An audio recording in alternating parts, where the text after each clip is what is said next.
নমস্কার, কেমন আছো সবাই? পাখি কিচেনের ব্লগ চ্যানেলে তোমাদের অনেক অনেক স্বাগত জানাই। তো এইরকম মুখরোচক বিকালের স্ন্যাক্সে কিছু খেতে মন চাইলে ছোট ছোট মিনি সমোসা খুব সহজেই বাড়িতে বানিয়ে ফেলতে পারো। তো আমি এখানে 1 বাটি ময়দা নিয়েছি, সাদা তেল আর নিয়েছি হাফ চামচ কালো জিরে, স্বাদ মতো লবণ দিয়ে একটা ডো তৈরি করে নিব। অল্প অল্প জল দিয়ে, বেশি জল লাগবে না, অল্প অল্প জল দিয়ে ডো করে নিয়ে এটাকে একটা ভিজে কাপড় দিয়ে এক সাইডে করে দিলাম। এদিকে আমি 2-3টা আলু সেদ্ধ করে রেখেছি, এবার সেটাকে সেদ্ধ করে ছাড়িয়ে নিয়েছি। এদিকে দেখো তেল দিয়ে দিলাম, পেঁয়াজ কুচি, এবার দিয়ে দিব ধনিয়া পাউডার আর দিয়ে দিব জিরার গুঁড়া।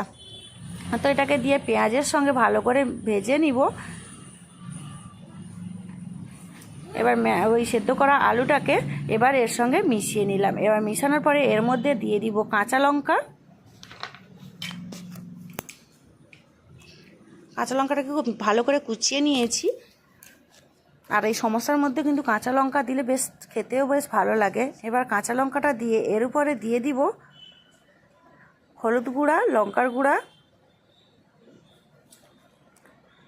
চিলি ফ্লেক্স দিয়ে একটা গ্লাস দিয়ে এইভাবে আমি আলুগুলোকে ম্যাশ করে নিব। আর আলুগুলোকে ম্যাশ করে দিব, আগে ম্যাশ করে দিলেও হবে আর এরকম ম্যাশ করলেও হবে। তো যাই হোক, আমি এইরকম কড়ার মধ্যে ম্যাশ করে নিলাম। এবার ভালোভাবে আমি মশলার সঙ্গে এবার মিশিয়ে নিলাম। এবার স্বাদ মতো লবণটা অ্যাড করলাম। এবার লবণটা আমি সেদ্ধর সময় লবণ দিইনি। এবার উপর থেকে ধনেপাতা কুচি ছড়িয়ে এবার এটাকে ভালো করে নাড়াচাড়া করে মিশিয়ে নিব। তো এবার মিশানো হয়ে গেছে। এদিকে দেখো আমার পুরটা আমি একটা প্লেটের মধ্যে নিয়ে নিব। তো একটা প্লেটের মধ্যে নিয়ে নিয়েছি, এদিকে ময়দাটাকে ভালো করে এভাবে মথে নিব। এবার আমি রুটির মতো সবগুলো বেলে নেব। এবার আমি এই ডোটাকে 4টা ভাগে ভাগ করলাম।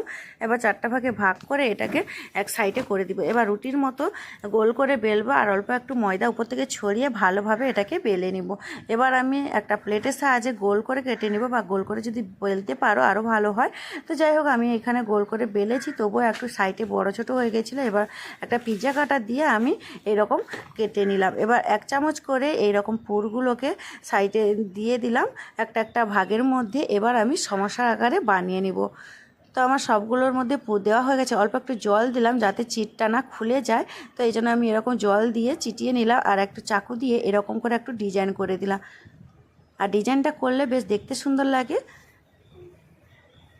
তো এভাবে আমি সবগুলো সমোসা বানিয়ে নিব। এদিকে গ্যাসের মধ্যে তেল গরম করতে বসিয়ে দিয়েছি।